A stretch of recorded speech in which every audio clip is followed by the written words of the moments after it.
In the corporate boardrooms of 1983, a verdict was reached. Gerber looked at it and walked away. AT&T took a pass.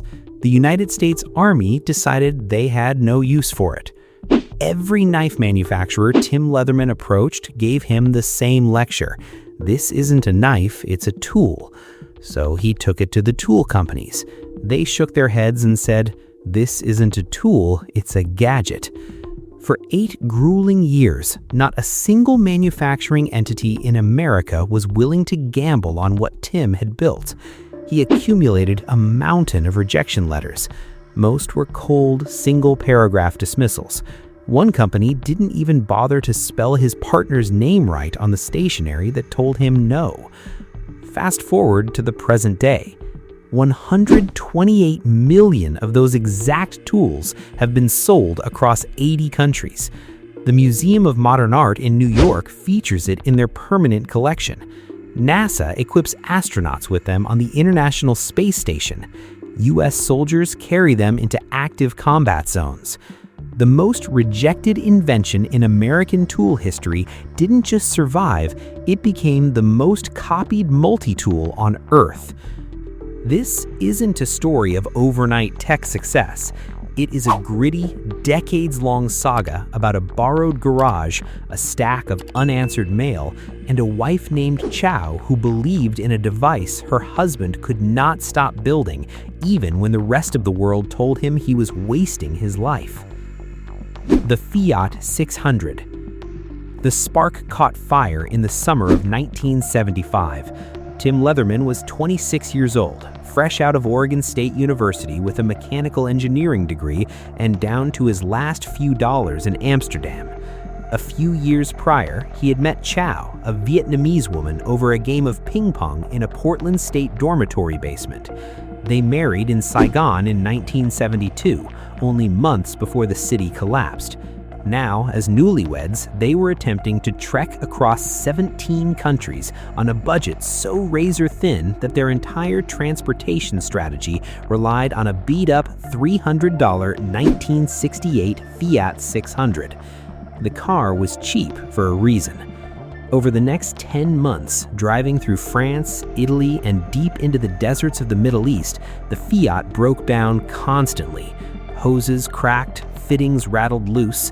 Every time the engine died on a dusty road outside Tehran, Tim would crouch over the bumper with the only thing he had in his pocket, a standard Boy Scout folding knife. It could cut bread, and it could poorly pry things open, but as Tim stared at a leaking radiator in the desert heat, he kept wishing for one simple thing: a pair of pliers. Just a pair of pliers small enough for a pocket, but strong enough to actually fix an engine. He pulled a scrap of paper from his shirt and began to draw. The first rough blueprint of the Leatherman multi-tool was born on a dirt road because a young engineer had nothing else to do while waiting for his car to cool down. The borrowed garage. Upon returning to Portland, Tim and Chow made a silent pact. Chow took a job supporting Vietnamese refugees through resettlement programs, single-handedly putting food on the table and keeping the household afloat. Tim retreated into his brother-in-law's garage. Tim told Chow the prototype would take about a month. It took 3 years. Operating on zero budget, Tim scavenged metal from abandoned household appliances. He painstakingly taught himself the precise mechanics required for the design, the minute hinge tensions, blade retention levels, the bite angle of pliers, and how a file surface must be cut so it actually grinds away material instead of just sliding over it. The entire invention hinged on one radical premise: folding pliers at the center. Everything else, the blade, the file, the screwdrivers, and the owl, would fold neatly back into the handles. 13 separate functions, 4 inches when closed, pure stainless steel. On July 13, 1978, he filed for a patent. On December 16, 1980, U.S. patent number 4238862 was officially granted for a pocket multiple tool. He called the early prototype Mr. Crunch. The name didn't last, but the steel did. Now he just had to find someone to build it. the wall of rejection. The next phase of Tim's life was a 3.5-year gauntlet of closed doors. He wrote hundreds of letters, made thousands of phone calls, and crashed trade shows. He pitched AT&T by arguing that telecom technicians needed this exact device on their utility belts. AT&T declined. The U.S. Army declined.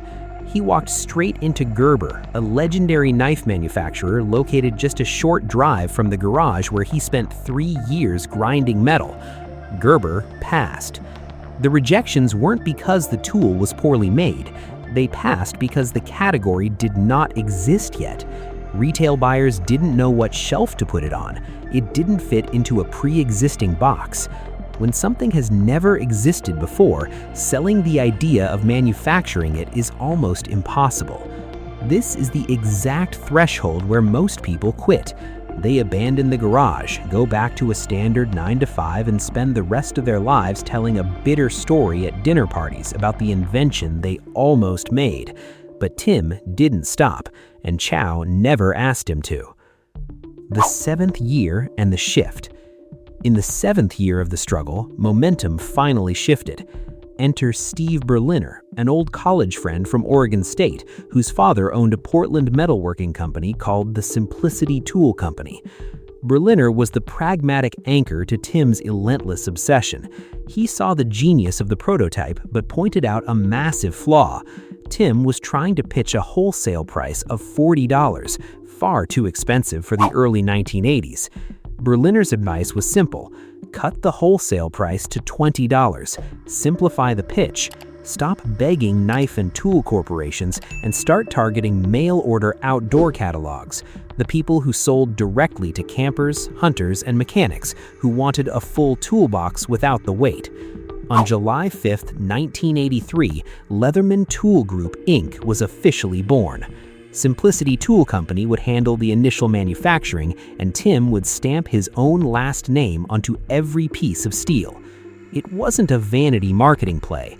It was a personal guarantee. As Tim put it, "It has to be perfect. My name is on every tool." The floodgates opened. At the 1983 SHOT Show, Tim stood at a modest booth, physically pressing the tool into the hands of passing buyers. Cabela's, the massive Nebraska-based outdoor catalog, took the bait, placing an initial order of 500 units with a 7-month delivery window. Shortly after, Early Winters, a specialized Seattle gear catalog, picked it up for their holiday issue. The very first pocket survival tools shipped just before Christmas in 1983. What happened next bypassed all corporate projections. In the first week of January 1984, Early Winters burned through their stock and doubled their order. A week later, they ordered again. 2 weeks after that, they demanded 1,000 more. The maximum production goal for the entirety of 1984 was 4,000 tools. By December 1984, Leatherman had shipped nearly 30,000 units to a market that corporate executives swore didn't exist. Evolution of an icon. By 1993, the company was moving over 1 million tools annually, with revenues clearing $30 million. The niche catalog barrier had burst open into hardware stores, military exchanges, and global sporting goods empires. Innovation kept pace with demand. 1994, the Super Tool, the first Leatherman featuring fully locking blades, moving 650,000 units in its second year alone. 1996, the Micra, engineered by a young college graduate named Ben Rivera, this key fob-sized scissor-based tool sold out within weeks. 1998, the Wave. Rivera spent 2 years redesigning the flagship tool from scratch. The Wave introduced outside accessible blades that could be flicked open with one hand. It went on to become the best-selling multi-tool in human history. By 2004, when annual revenues eclipsed $100 million, the Museum of Modern Art officially inducted the Wave into its permanent collection. A folding block of steel born in a borrowed Portland garage now sat alongside the finest artistic achievements of the 20th century. Conclusion. If you step outside the Portland factory and listen closely, you can hear the heavy machinery cycling through the walls. It is the sound of a legacy preserved. They didn't dissolve the company. They didn't sell out the name to a mega conglomerate. They didn't ship the machinery across an ocean to chase an easier quarterly earnings report.